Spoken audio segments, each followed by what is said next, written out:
So, what impressed you the most about USC's defense when they played LSU? And USC fans, you ready for another round with the pig farmer?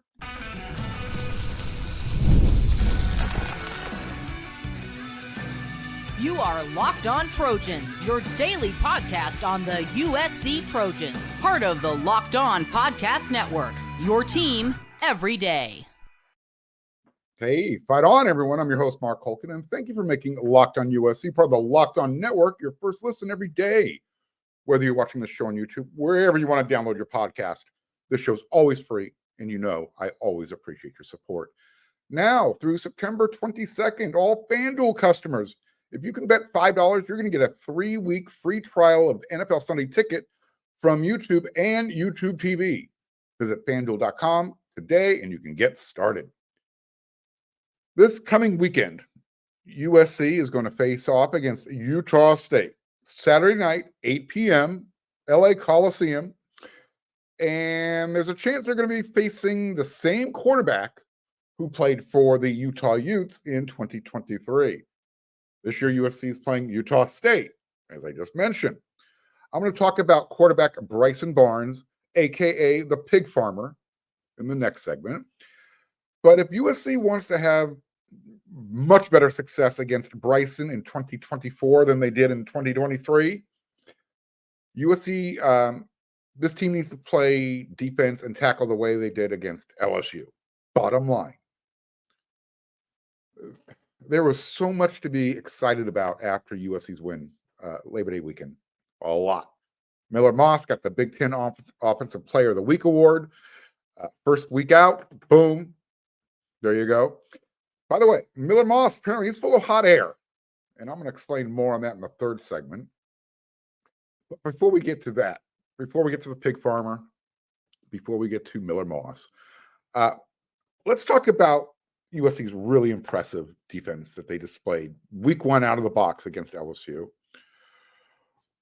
I don't know what impressed you, but the first thing that stands out to me was their physicality, right?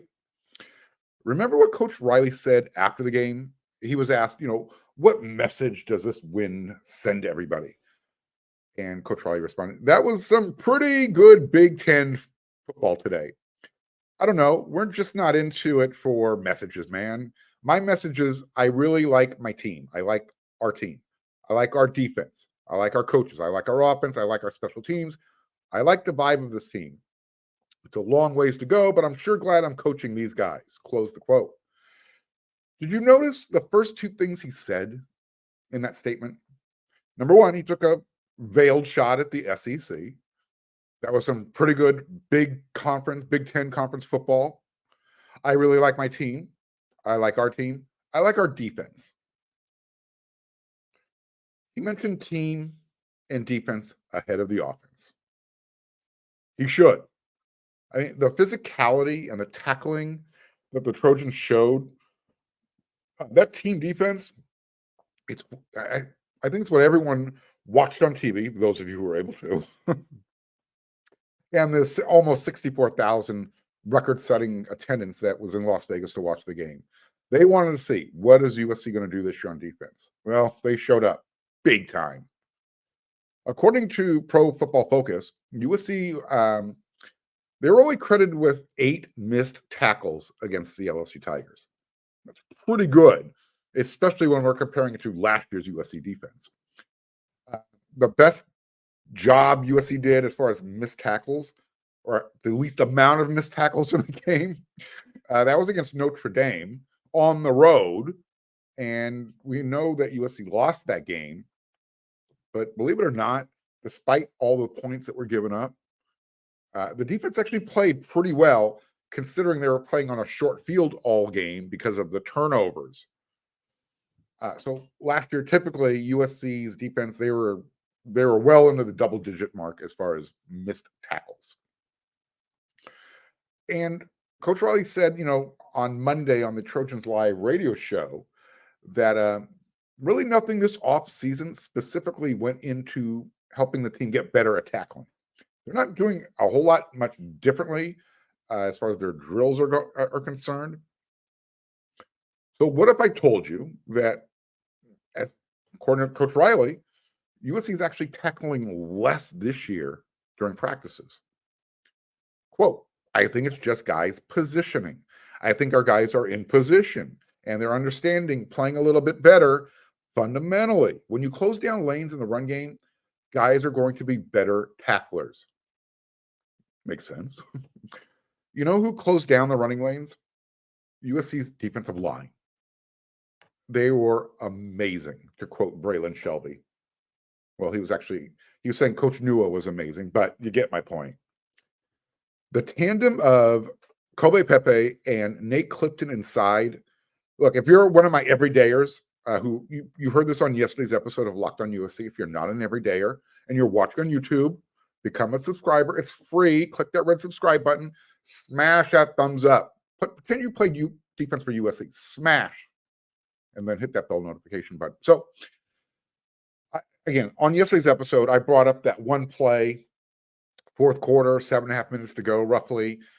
LSU had 3rd down and 1. You knew they were going to run the ball to get the first down. Well, Kobe Pepe, Nate Clifton, Kobe Pepe just literally crushed the offensive line from the center to the right to the left tackle.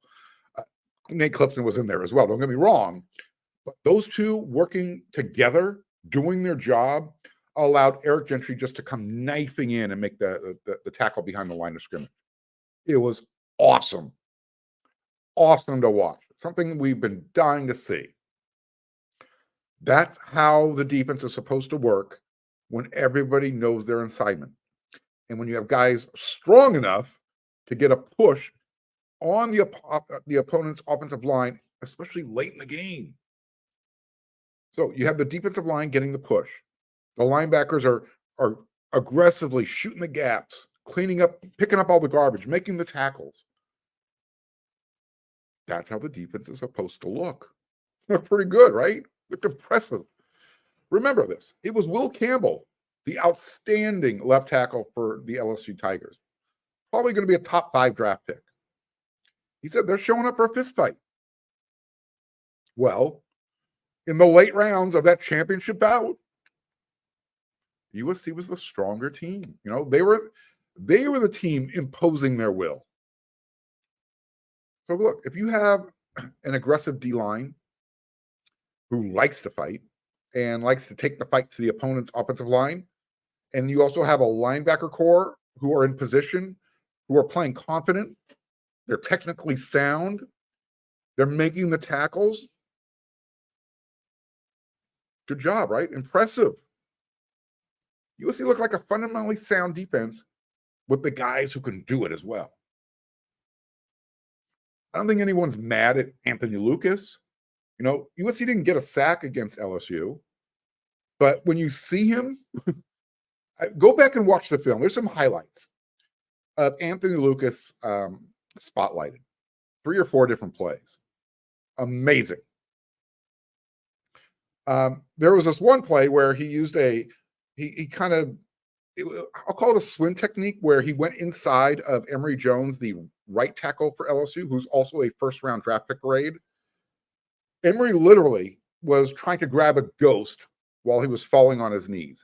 That's how quick Lucas faked him out and got into the backfield.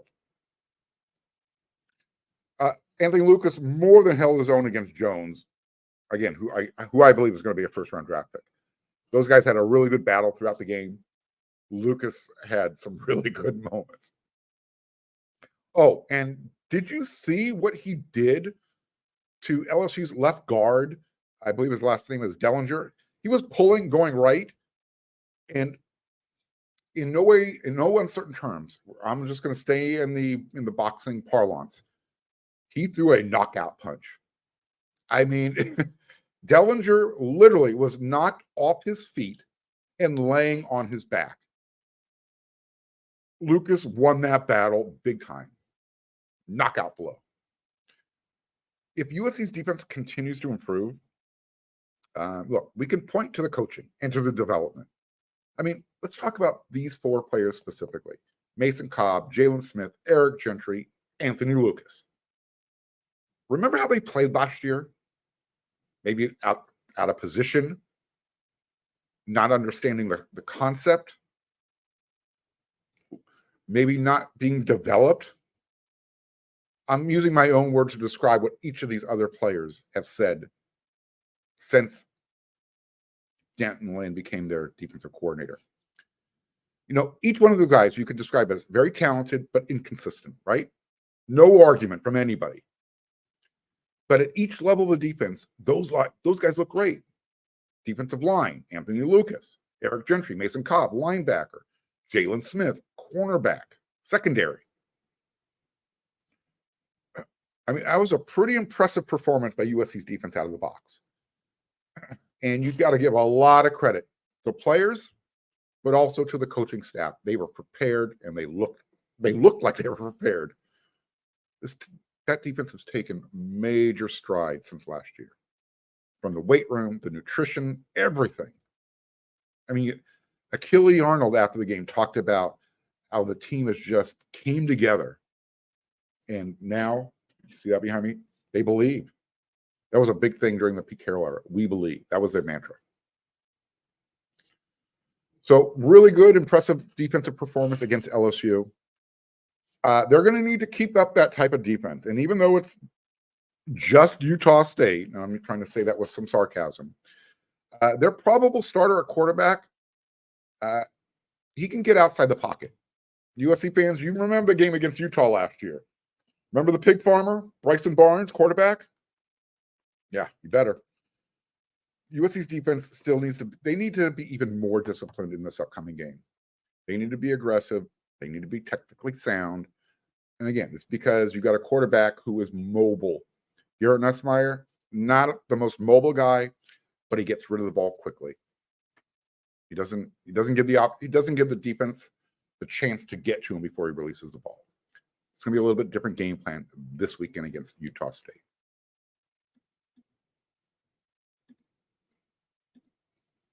Passion, drive, and patience. What brings home the winning trophy is also what keeps your ride or die alive.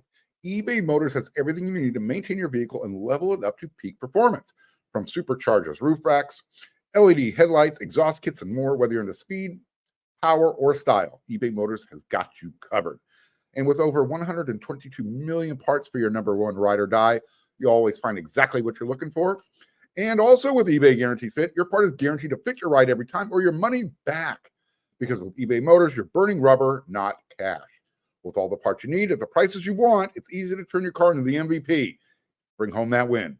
Keep your ride or die alive at ebaymotors.com. Eligible items only. Exclusions apply. eBay Guaranteed Fit, only available to U.S. customers.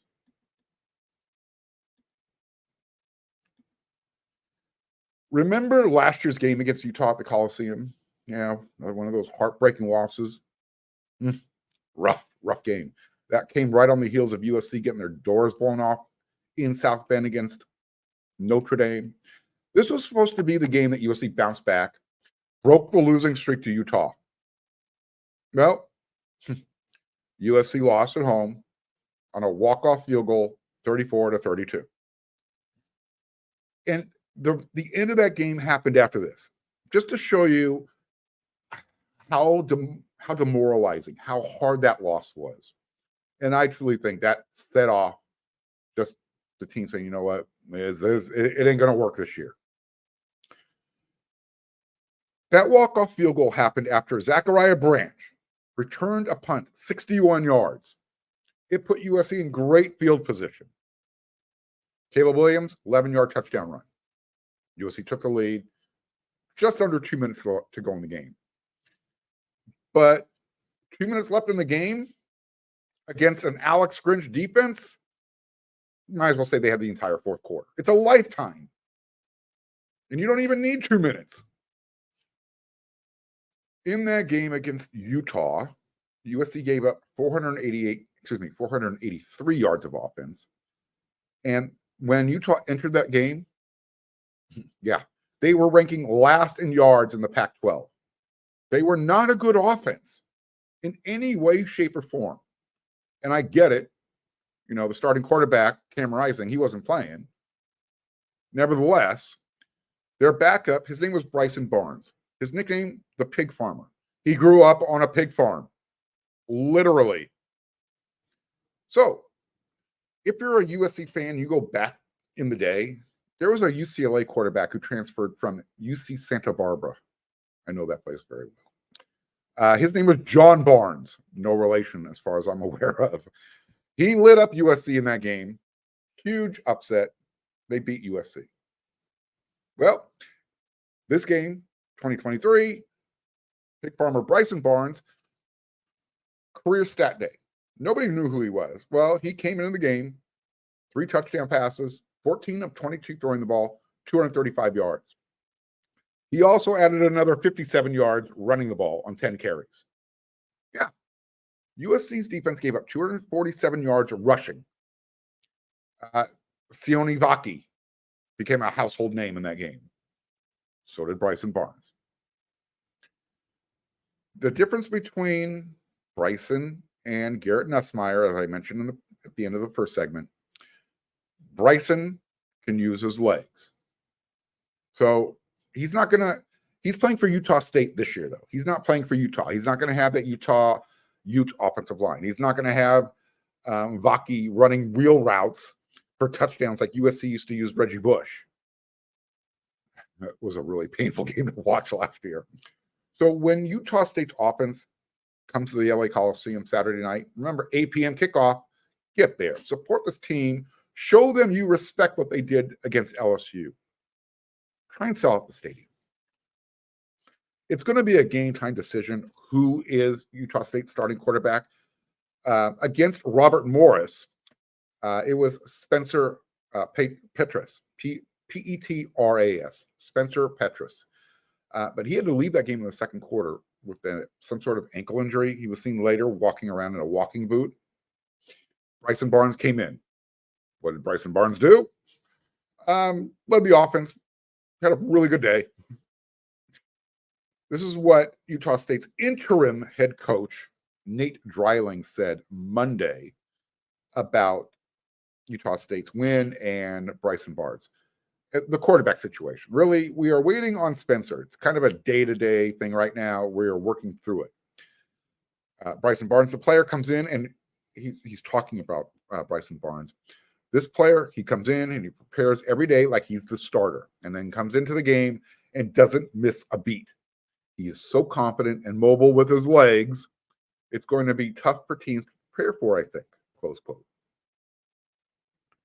Now, with Bryson Barnes under center, I almost said John Barnes, all Utah State did was lead the offense in the second half to a 26-0 shutout. That was in the second half.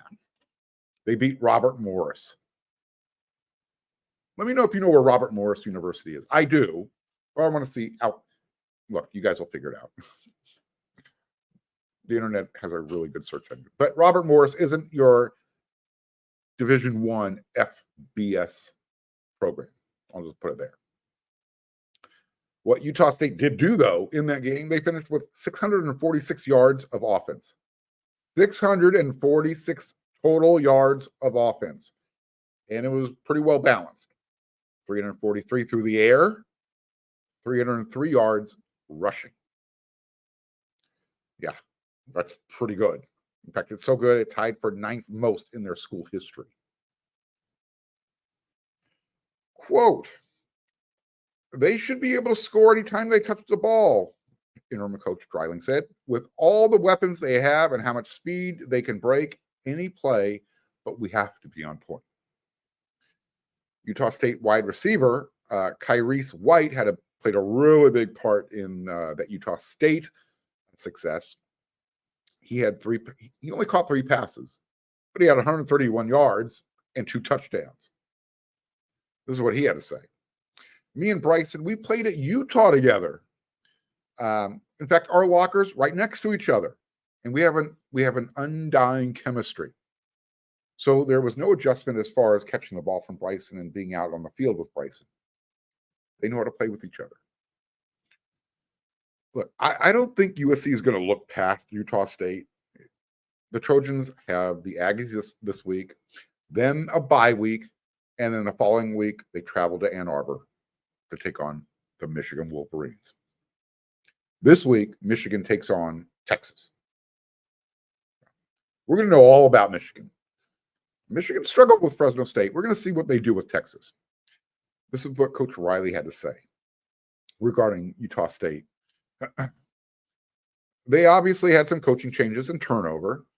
But look, they handled that well and really settled in and played a really good first game, especially in that second half. That's when Bryson Barnes took over. He also commented on the pig farmer. He remembers him. Really good player. Obviously, we know, got to see him here last year. Utah State have some really good skill position players around him this year as well. They were very productive offensively in their first game. Again, talking about Utah State.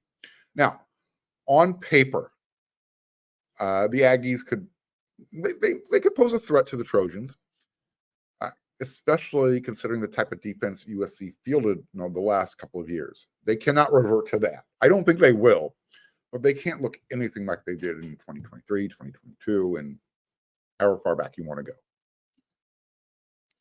go. Coach Riley made it very clear that the biggest challenge at USC this weekend is focus. I guess I don't think USC is looking past this game. This isn't a trap game. They have the bye week and then Michigan. They're not looking ahead to the bye week. They're not looking ahead to getting some time off. This is what Riley said. It's going to be important. That is a dangerous thing, not putting the win over LSU behind them. Every week, you are always fighting something. You are never going to have a week where there's not something you had to address or push against. I'll talk more about Utah State on tomorrow's episode of Locked on USC.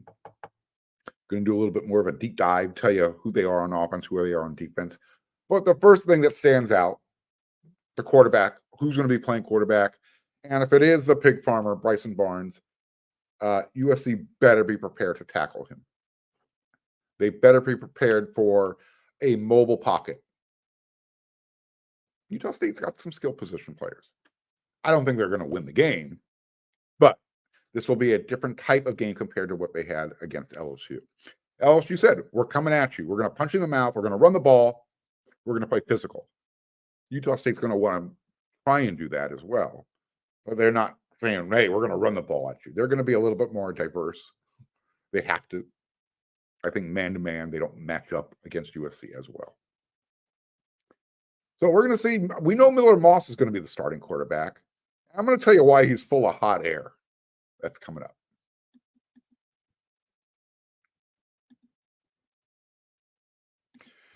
You heard us talk a lot about FanDuel, America's #1 sportsbook. Well, we have something a little different for you. Now through September 22nd, all FanDuel customers can receive, if you bet $5, you're going to get a 3-week free trial of the NFL Sunday Ticket from YouTube and YouTube TV. Then with a YouTube TV base plan, you'll be able to watch every regular season Sunday afternoon at a market game. All you need is a Google account and a current form of payment, and you can cancel at any time. Just visit FanDuel.com/locked-on to download America's #1 sportsbook.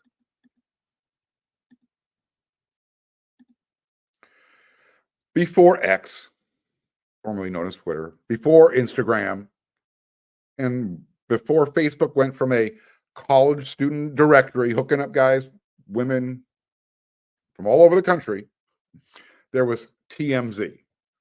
Yeah. I say we blame TMZ for the way we get our news today.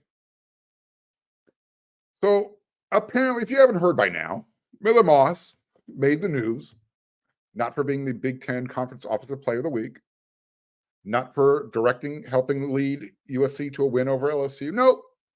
Miller Moss made the news because of something that happened 2.5 years ago between he and his former USC football roommate, Mo Hassan. They had a little bit of a personal beef. I'm going to tell you about it. Well, let me read you this statement. 2 statements. First from USC. We take all student conduct complaints seriously and are legally obligated to keep those matters private and confidential. Each and every case follows a prescribed and thorough adjudication process as described in the USC Student Handbook. If a student has been found responsible and has fulfilled all the terms of their discipline, the matter is considered closed. In this case, the matter was resolved and settled 2.5 years ago. That's from USC. This is what Miller Moss said. 2.5 years ago, the university conducted an investigation related to a personal dispute between me and my roommate. I fully cooperated and took accountability for my decisions, and the matter was resolved. I regret my actions and have grown and learned from this matter, and my focus is on the season ahead. Close quote. You want to know what Miller did? He farted on his roommate's pillow, and he took back a fraternity t-shirt that he should not have had. Yeah, that was it. That was the beef. And Miller was also caught on camera with a couple of his buddies going through, Mo's clothes closet, making some dumb comments on the camera as they were kind of touching the stuff that was laying out all over the place. Nothing happened. Absolutely nothing. In other words, some Delta Bravo at TMZ decided, you know what? Right now is a perfect time to talk about a fart from 2.5 years ago. Literally, a fart. Hot air. But this is what you need to know about TMZ. They don't leak stories. Well, they do leak stories, but they also buy them. It's not like they're some investigative journalist. No. They pay money for this type of crap. This should be a Friday rant, but look, it's about Miller Moss. It's news today. We got to get it out of the way. Not like Locked on USC, but Mo Hassan does have his own podcast. I believe it's called the Momentum Podcast, something like that. And really interesting. He kind of crosses a boundary. He really pushes the envelope. He talks about locker room stuff way too much. I mean, there's certain things that are off limits. He talks about it on his show all the time. By the way, in one episode, he talked about how he publicly admitted that the mob tried to buy his services, tried to have him help skew the way games went. Remember, he started at Vanderbilt before he transferred to USC. He has like all of 17 career passes, never even made a start. However, the former Vanderbilt quarterback said that the Italian mob knew enough about him to offer him $300,000 to fix college football games when he was with Vandy. Okay. I don't know, man. If the mob really said something to me like that, I don't know if I'm going public with that. Just saying. After practice, Coach Riley addressed the situation. Quote, both the university and Miller released statements, something that's been settled a long, long time ago. We'll call it interesting, the timing. That's a high quality individual there. That's one guy you've got to be careful about going after because the character of him, referring to Miller, everything that he does is as high as anybody that I've ever had. Close the quote. Coach Riley's right.